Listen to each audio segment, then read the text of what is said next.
everybody, and welcome to another episode of Sex and Happiness. I'm Laurie Handlers. I'm Michael Gibson. We are going to talk about what drives us to be extraordinary lovers. We're going to talk about why we do what we do, why we do coaching, why we do VIP coaching, why we do couples retreats, why we talk about it, why the whole show, Sex and Happiness, has changed. We're going to talk about what's underneath the premise to the work that we do. And that is that we believe couples are an endangered species. So we think couples should be on the list of endangered species like turtles and tigers and some kind of fish and dolphins. I don't know, everything.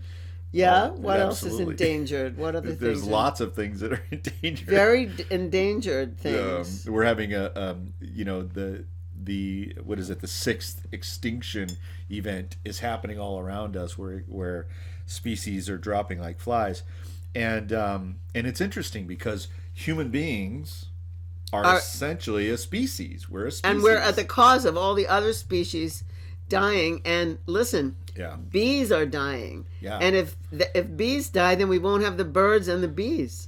Well, worse than that, we won't have the food that the bees pollinate. You know what I mean? I was just making up. I get it. I was making a parable, but you're speaking the truth. That was clever. Anyway, couples are an endangered species. How do we know? One, look at the divorce rates. Mm-hmm. Divorce rates are over 50% for first marriages. Yeah.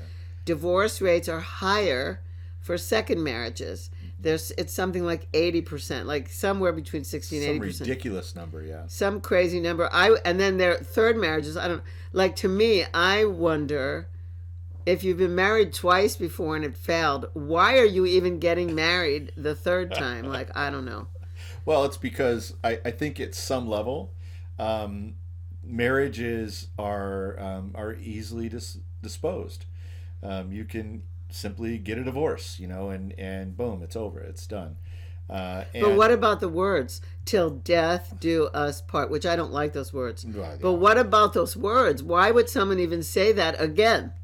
Yeah, I mean, if they made a commitment the first time, and if to death do us part were the thing, what if after you got divorced, right, you had to then go to the gallows and they hung you for becoming divorced? I don't know.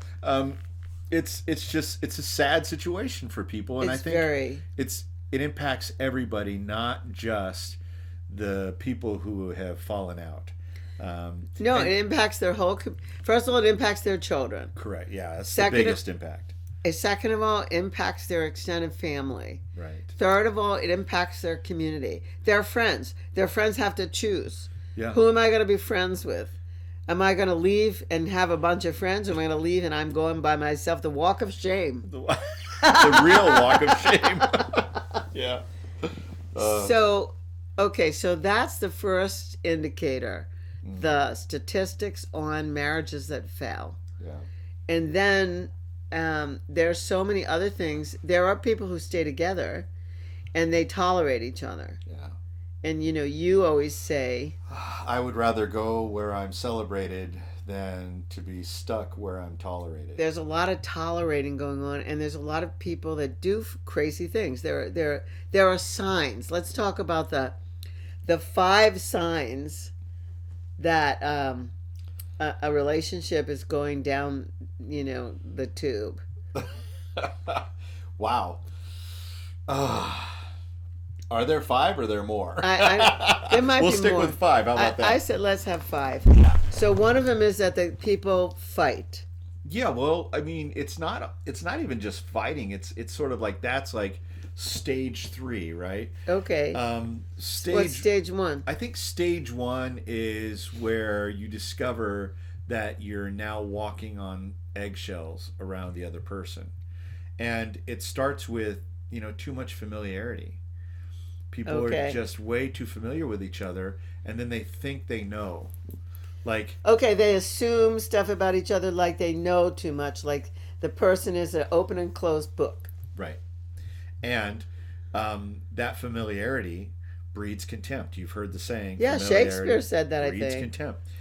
And so I think that's like one of the first signs Okay. is that there is this resentment happening, and that resentment shows up as, you know, not willing to say what it is you have to say to this person.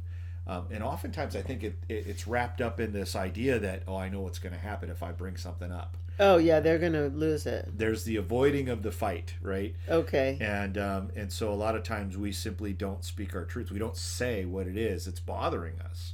And so we go for months, maybe years, holding resentment against another person and not really saying what it is that's bothering us. And it could just be something really simple like, You don't put the toilet seat down. yeah, or you leave your you leave your socks on the floor next to the bed. Right. I can give a great story about this. I have friends who the husband would just never ever do his laundry, and she was trying to get him to do his laundry. She was like, she's a career woman, he was a career man, and she didn't want to come home and do his laundry. Right. And so she was in my women's group years ago, and we told her to stop doing the laundry. So she stopped doing the laundry. So all he had was like dirty shirts, dirty socks, dirty whatever, dirty underwear. And so he didn't do the laundry. He just bought new shirts, new socks, and new underwear. Every time it was time to do the load of laundry, and it was piling up, he just went out and he bought new shirts, new socks, and new underwear. That's a resourceful man. And then it piled up to almost the ceiling. I mean, it was Yeah. just like she came to the women's group and went like, "You're not going to believe this. He wouldn't still do it. He bought new stuff again." Yeah. You know, and we said it's time for you to have a talk. Right. I think it was time for them to have a talk before I'm not going to do the laundry anymore. Yeah. Right. Anyway, so you know, they had to have a talk. We had to mediate. Well, that's the difficulty of it, because look, we go to our friends and we talk about all the We things. collude. Right. We go to our friends and we talk about all the things that bothers us, and then the friends are colluding with you. Yeah, that's terrible. And you know, now there's this view of your person, this special person you've pledged your love to. Maybe you've married that person. And all your friends think the And- person's an asshole. Right. And That's you're terrible. and then that person is then talking to their friends, and they think the other You're an person's an asshole, asshole. right? So Okay, so yeah, so not speaking your truth is the number one. Being afraid to speak your truth to the person you love for fear that you will blow it up, is the number one. What the number one? I think it's the number one thing that starts you down the road towards Everything a else. breakup, Yeah. and it shows up as resentment. Okay. So the first thing would be, that you're not speaking your truth, and the reason that you're feeling this resentment is because you feel like you can't say. And what's it like to be in a relationship with someone that you feel like you just can't say what it is that's on your mind or what's bothering you? I've been there. Yeah. It's terrible. It is. Okay, so that's one. Two. What are you going to say? Two is I'm going to say arguing. Yeah. Arguing. I think people argue over everything. Like they argue over everything. Like they argue over whose family they're going to for the holidays. They argue over money expenditures. They argue over how to raise the kids. They argue over what TV show to watch. They argue over everything. Sometimes they argue over how to argue. I mean, it's bizarre. Right. You know? Right. Fighting is so ordinary. It is. And arguing is just a way of asserting, your beliefs, or maybe it's your desire to be right. Like you must be right. Have you ever had? Well, I think it's a buildup of resentment also. I Oh, think it is. arguing is a buildup. I mean, I was in a relationship where when we should have been making love, we were arguing. We were fighting. Oh man. It was terrible. Yeah. It was absolutely terrible. And we couldn't stop. I couldn't stop myself. I could not stop myself. It was like a knee-jerk reaction. Right. I couldn't stop myself, and it was terrible. And I heard myself, and I was like, in my mind, I was going, "Oh no," like to myself. Yeah. And I heard myself saying, repeating the same thing over and over and over, harping, nagging. Nagging. Oh my God, I heard myself doing that. I mean, I'm definitely human. Yeah. Oh, yeah. Yeah, I am too. And I've heard myself say the same things, and it's just bizarre. And it's almost as though we've been taken over by aliens, and we can't say what we feel, but really what this broken record is running us in. I call it the always never fight. I don't know if you've ever had this. Yeah, one. you always this. You never. You always. You never. Oh yeah. Well, you never. It's so stupid. Right. But it's hard to get off it. It's hard to stop accusing the other person and look inside. Like, Werner Erhard used to say about relationships, promise what's missing. That's good. Whatever it is that's missing and that you're complaining about, you promise it. You provide it. Yeah. You produce it. Right. And I remember hearing that and going, oh, could I? Is that something you could take the lead on and actually create instead of complaining about it? Yeah, right. It was very challenging, but I feel like I'm there now. What's really interesting is that, and I've said this many, many times, which is that behind every complaint is a request. Mm-hmm. And so often it's so, in our culture, it is so misunderstood that the complaint is the communication that's normally put forward rather than the simple request. So the complaint might be, God damn, that trash really stinks, right? And it's full. Look at it, it's full. And then the other person is looking at the trash going, yeah, you're right, it really stinks and it's full. That's a good observation. Yeah, I hate it. Behind that complaint is it, will you take it out? Someone take out the freaking trash, right? So will you take out the trash is the request. And then the fight is, will you never take out the trash? Will you always complain about this?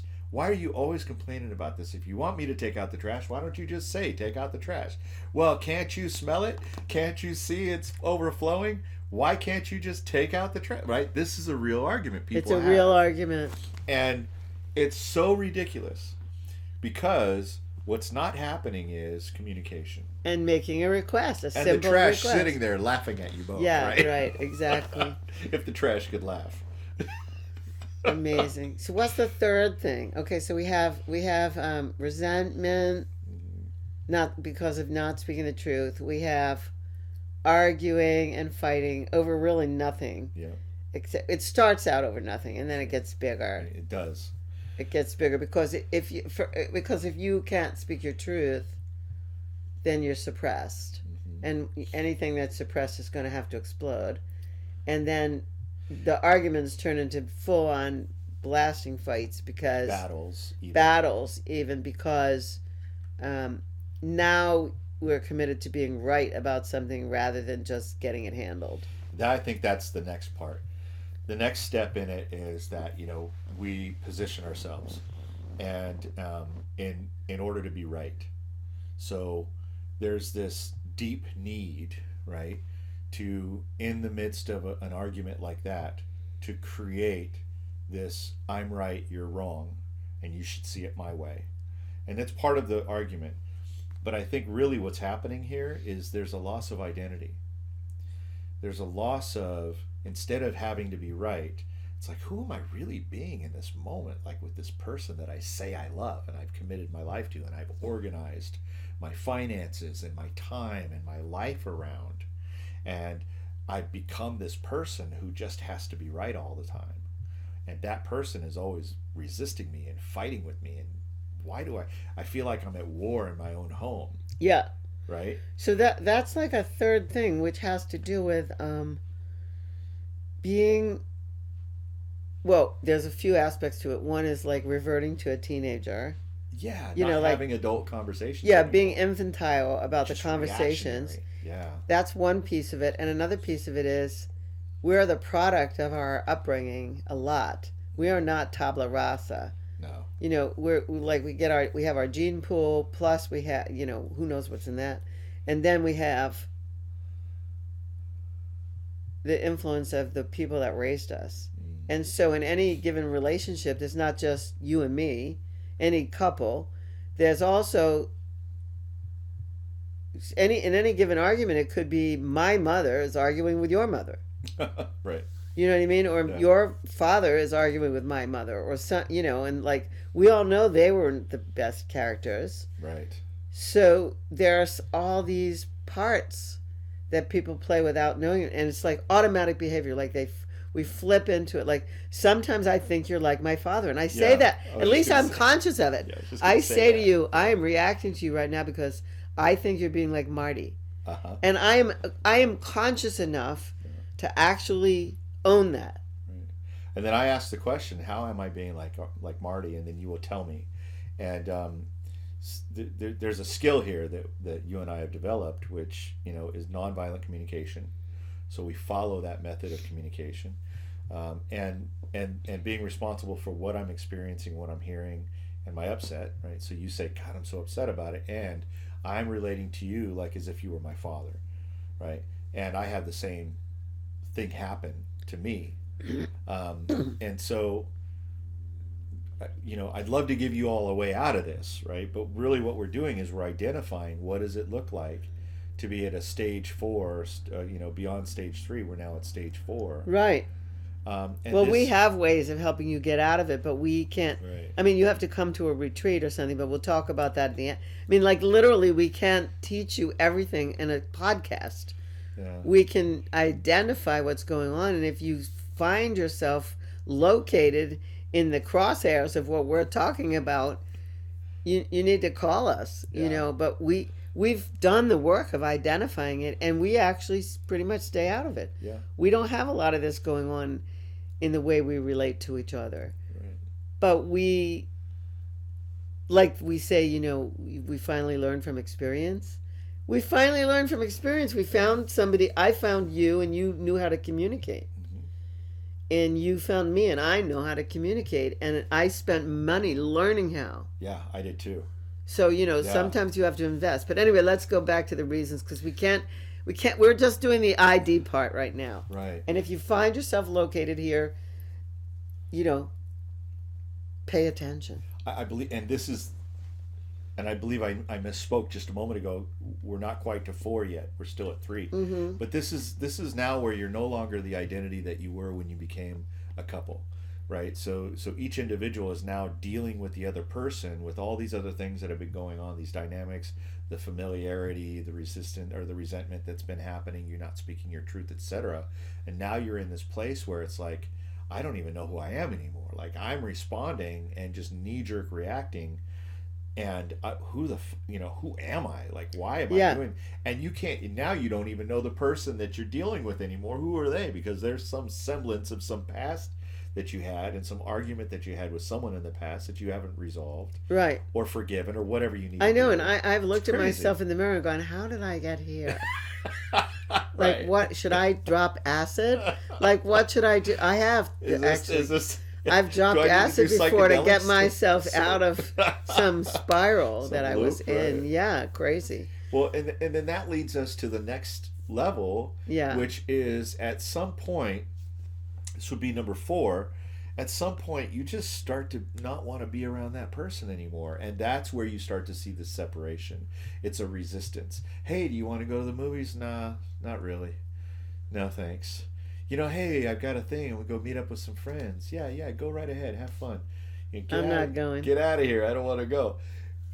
It looks a little like that. And it's insidious that, you know, at some point, or if you do go to any of these types of functions or whatever, you do it under duress.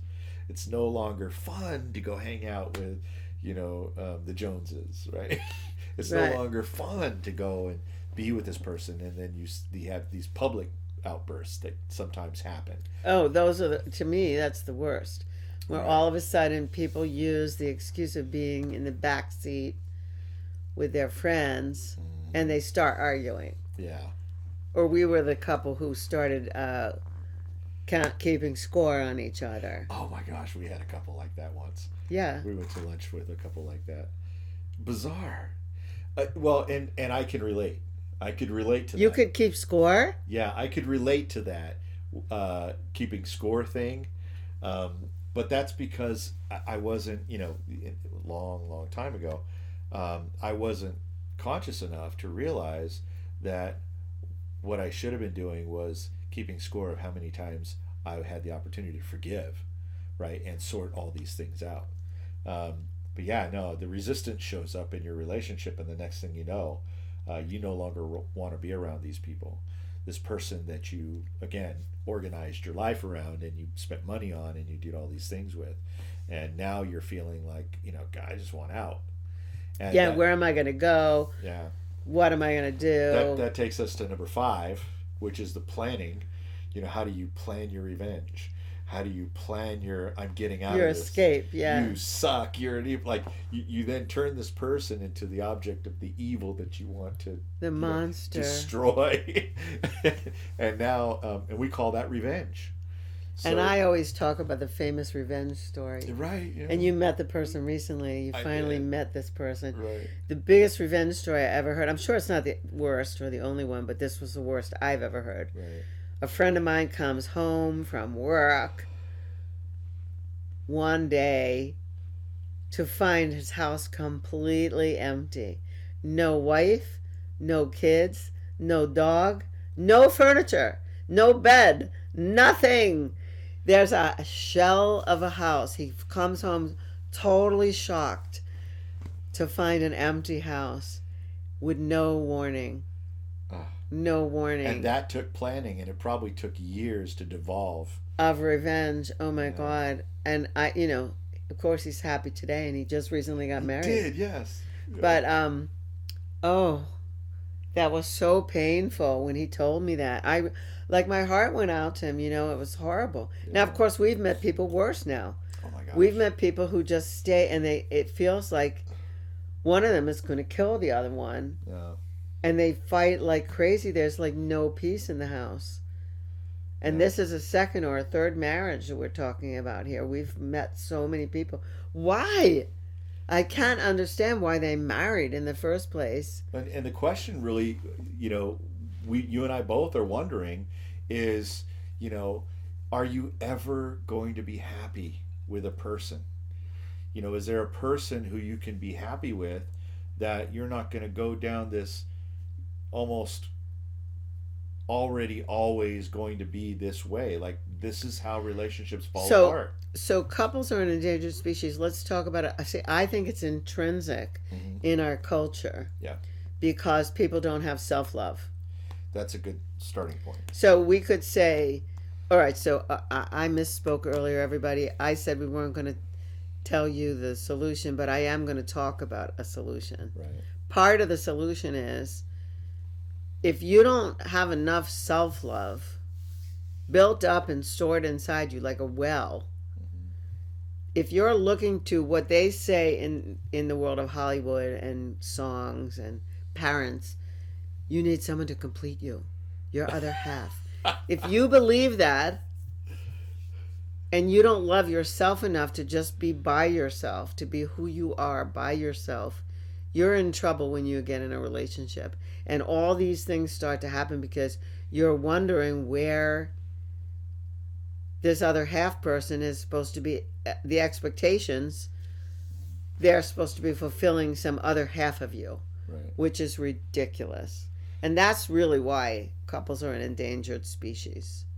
Yeah, there's several. Definitely one of the problems is expectations, and unspoken expectations, almost as if it's a written law, but nobody wrote it down and nobody showed the other person. No one made agreements about it. Right. Nobody talked about it. Nothing. And then there's the other piece, which is the other piece of expectations that nobody talked about returning to love. You mentioned it before. You talked about forgiveness. right.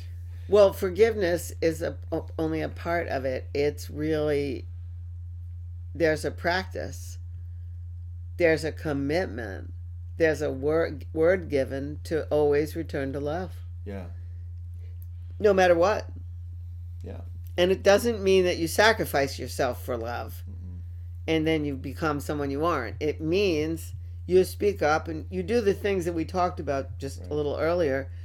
It means that you speak up, you say your complaints, you make your requests, you risking it all, and then you return to love. Yeah. No matter what has been said, no matter whatever. And this here is these here or this here, these here are the subject of the things that we work with. Mm-hmm. These are the subjects of the retreats that we lead, Right. the weekends that we lead, and the VIP coaching that we do. We're teaching a set of skills that I never learned from my parents. I never learned from the psychologists I paid. Mm. I never learned in any workshop I went to or taught. Yeah. I learned it right here in the space between us. In this related. And a bit of it was influenced by this one or that one. Of course, nonviolent communication. Baba Des said, return to love no matter what. You have to Always keep return to love. Yeah. We learned bits and pieces of it and we put it together. Mm. Alison Armstrong, The concept of partnership from Alison Armstrong. Werner Erhard, we learned it and we've put it together in packages that have people learn the skills that it takes to stop being in 1 to 5 of the things we talked about. And we've saved people from killing each other. I'll just say it. We've saved people from killing their husband or wife. Yeah. We've saved people from sitting in a room together, empty nesters. The kids are grown and they looking at each other like, who are we? What are we doing together? Yeah. We've saved people from things like not being able to hear each other. We met a couple once who, if he said, I'm sorry, she couldn't hear those words. And so how was he supposed to apologize? She said, I don't trust the words, I'm sorry. And he's like, but I am sorry. And she's like, Well, I can't hear I'm those sorry. words. So we had to decipher that and figure out other words. I mean, that was a tough one because we had to literally come up with words that meant I'm sorry that she could actually hear so that she would get that he actually not just wanted to say he was sorry, but he was apologizing for something and taking responsibility for it. Yeah, and he wanted to change it. Like that was a big part of that was so huge. That was a big part of the problem, which was, yeah, you say you're sorry, but you never change. And this was the conundrum they were in. Yeah. It was the catch-22. And they say that we saved their marriage. And we know that because of COVID, oh, man. I'm saying the C word, we know that because of COVID, many of you have been cramped and cooped up together and your worlds got much smaller. You couldn't run away. We know that like marital violence and relational violence has gone up, maybe 10 notches. Yeah. We know that the divorce rate has increased since COVID. We know that very few people have the skills to work this stuff out. And that's why we're doing this program. That's why we're doing this podcast. We do it because we want to give couples a shot, like a real shot at being incredibly happy and juicy and sexy. And I think that's probably, I know for myself, it's what drives me forward. It's what drives me to go to the next retreat and to go to the next VIP vacation and to go and to work with couples, because I can see that, there's this underlying like really deep pain of I feel alone and I'm not alone. Yeah, I feel alone in my relationship. And I'm not alone. Yeah, I've invested so much and I don't know where to turn. So anyway, that's what we're doing. So we hope that you could see what's going on here. We know that if you're normal, somewhat normal in this culture, that you probably are somewhere on the scale of those things we mentioned, because there's almost nobody that we met who isn't. And like, we are into the notion of surrender, but we're not into the notion of surrender because you lost at the battle of love. We're not talking about that. We like surrender in the thing of surrender to pleasure. Yeah. We're an advocate of that. But you can't surrender to pleasure if you're in so much pain that you can't even speak your truth. If you're in so much fear that you can't even speak your truth. If you're in so much angst that relating is causing you, familiarity is causing you, the lack of what was promised is causing you. We want you to have the best life possible. We want you to have what you signed up for. Yeah. So that's our goal. Our goal is to actually have you experience the happily ever after that Disney promised you. Right? I wrote a great newsletter about that. It was called "Happily Ever After My Ass." Yeah, it's hard. It's tough. It takes work and investment. It really does take work and investment. Anyway, I'm not going to go into all that. We hope that you. I don't know if you've enjoyed this show. Maybe it was painful for you to listen to, but we're identifying the things that are important to us and where we're focused and where we're doing our work because we know we're making a huge contribution in this world. If we can save the endangered species of couples, we know that the world will be a happier place. Absolutely. So yeah. So we want to leave you with, please get in touch with us. Please go to the website, lauriehandlers.com.